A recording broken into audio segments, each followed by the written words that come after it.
आज मैं इस वीडियो में ईटीपी यानी कि एंटरप्रेन्योरशिप है, इसका मैं यहाँ पे मॉडल क्वेश्चन पेपर लाया हूँ। ठीक है, झारखंड बोर्ड के लिए, जो झारखंड बोर्ड के द्वारा निकाला गया है। ठीक है, देख पा रहे हैं झारखंड बोर्ड का ये मॉडल प्रश्न पत्र है।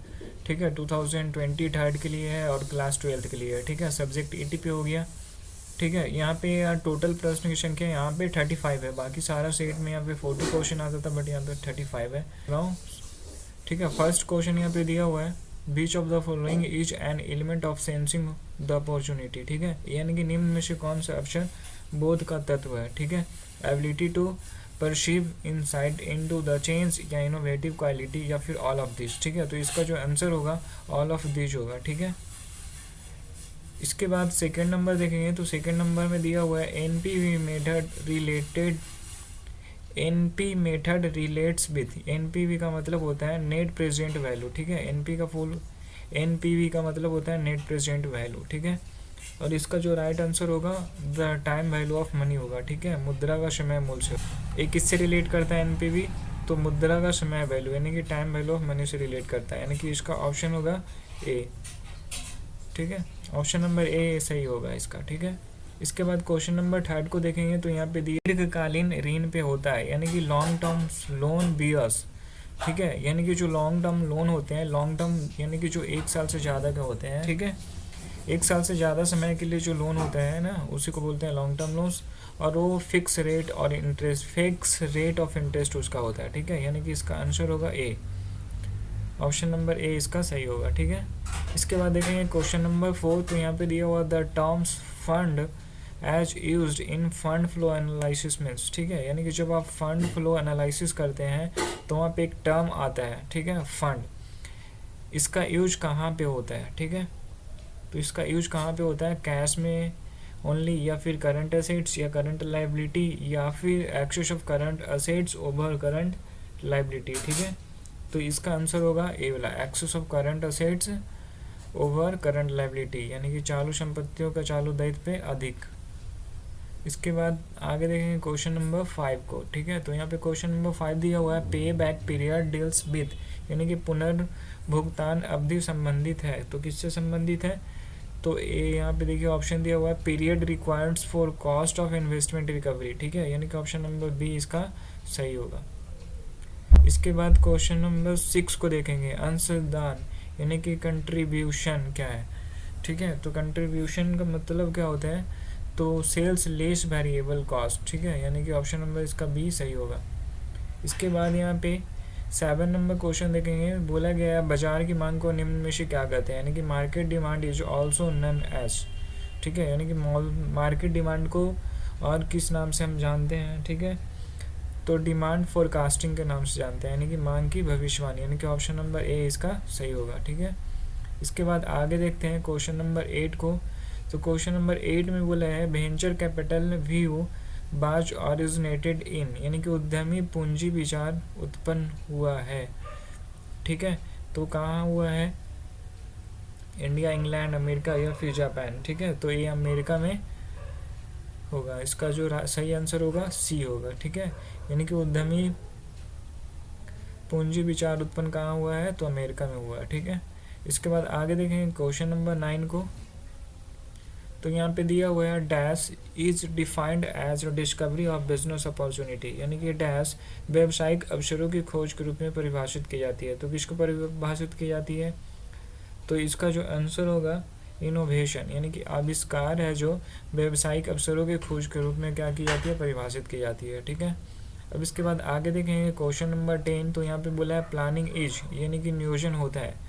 तो नियोजन होता है शॉर्ट टर्म के लिए, मिडिल टर्म के लिए, या फिर लॉन्ग टर्म के लिए, या फिर ऑल ऑफ दिस। ठीक है, तो इसका आंसर हो जाएगा डी, यानी कि ऑल ऑफ दिस, यानी कि जो भी हम प्लानिंग करते हैं वो शॉर्ट टर्म भी हो सकता है, मिडिल टर्म भी हो सकता है, या फिर लॉन्ग टर्म यानी कि दीर्घकालीन भी हो सकता है। ठीक है, तो ऑप्शन नंबर डी इसका सही होगा।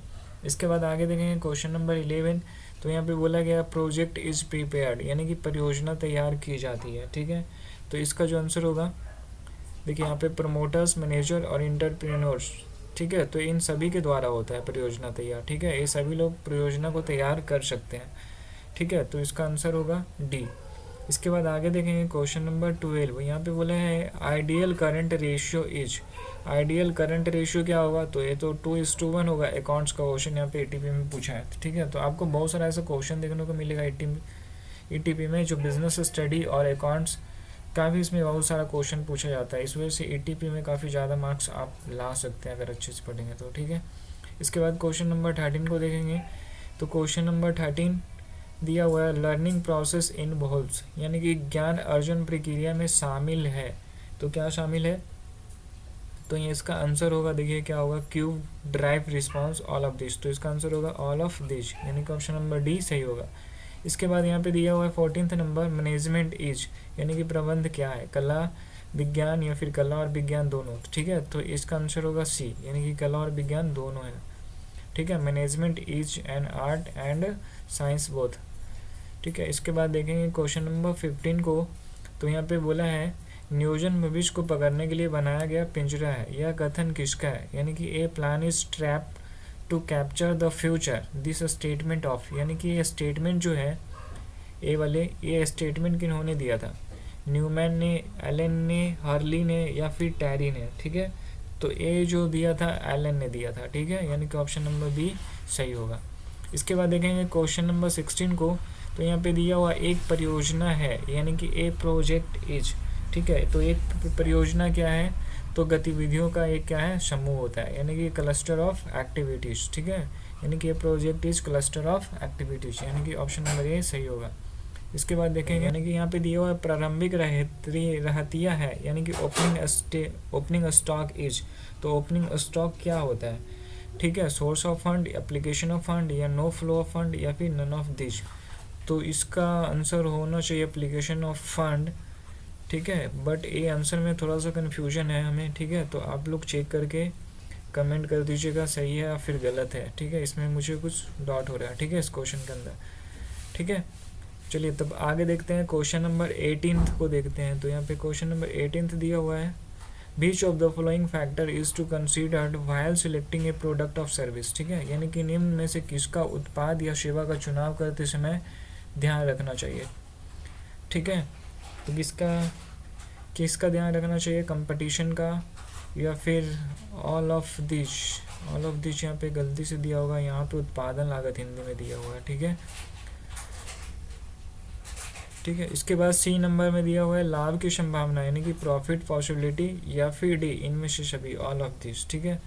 तो कंपटीशन का भी ध्यान में रखा जाता है, कंपटीशन को भी ध्यान में रखा जाता है, का इसका जो आंसर होगा ऑल ऑफ दिस, ठीक है। यानी कि प्रतियोगिता को भी ध्यान में रखा जाता है और प्रॉफिट पॉसिबिलिटी को भी ध्यान में रखा जाता है, ठीक है।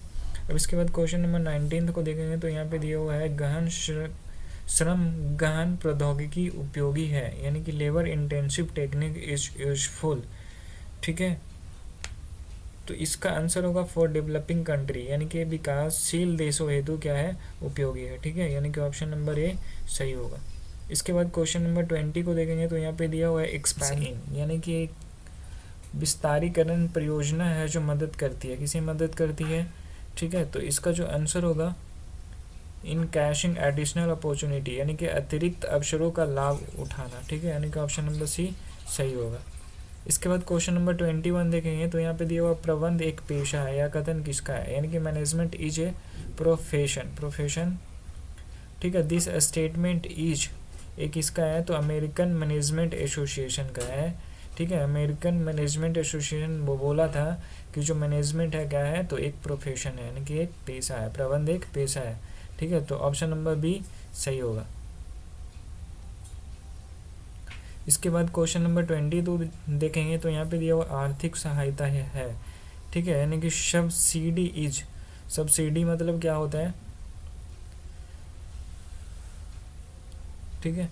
तो ए रीपेमेंट होगा, इसका आंसर होगा रीपेमेंट। सब्सिडी मतलब क्या होता है कि जैसे आपने बहुत पहले ऐसा होता था कि जैसे आपने HP गैस सिलेंडर लेता था, तो आपने लेते समय गैस सिलेंडर लेते समय आपको 1100 लगता था, और उसमें से कुछ आपका रिटर्न होकर वापस आपके अकाउंट में आता था 200-300 अप्रोक्स, ठीक है।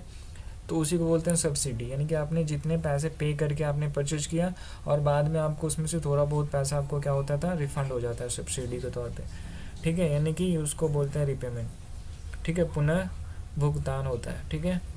इसके बाद आगे देखेंगे क्वेश्चन नंबर 23। तो यहाँ पे दिया हुआ है उपक्रम का चुनाव है जो निर्भर करता है, यानी कि selection of an enterprises depends on, ठीक है, यानी कि उपक्रम का चुनाव किस पे निर्भर करता है।